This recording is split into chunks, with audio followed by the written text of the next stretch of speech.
of a Cat Mom. Being responsible for a cat. Welcome to Diary of a Cat Mom. This week was really a rough week with a lot of things going on, and it started with me going to the vet with two kitties who I thought had a cold, and then it ended up one had a life-threatening incident, needed a treatment right away, and the other one had a chronic illness which came out from testings. Then coming home, and Snow White needed her kidney, try cat kibbles.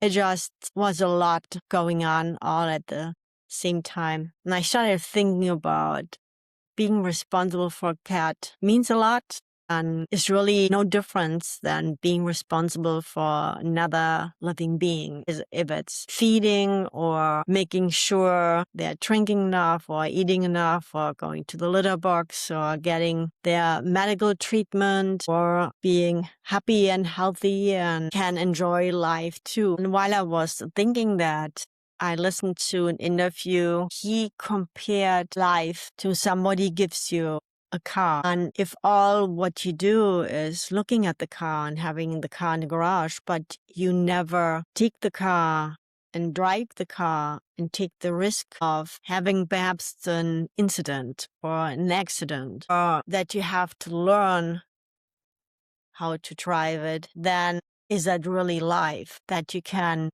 predict things and you stay in your safe environment. And by having a cat, you never know what happens in the next second. And will they stay healthy? Will they get sick? What happens when they get older? And then especially what happens when they get sick or when they're old, and then you have to let them go over the rainbow bridge. And that just made me aware of how important it is to be grateful and to enjoy what we have and to make the best out of it, and to focus on what life quality can we create for ourselves and for our cats and for all the humans in our life. Because at the end, all what we have is the here and now, and it's not worth regretting what you did in the past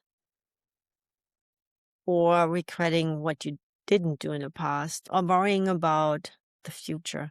So coming back from the vet and Snow White wanting her kidney, dry cat kibbles just made me aware of how sensitive and how fragile life is. And that by taking responsibility for a cat you adopt or rescue comes also the love and the emotional attachment and the happiness and the fulfillment.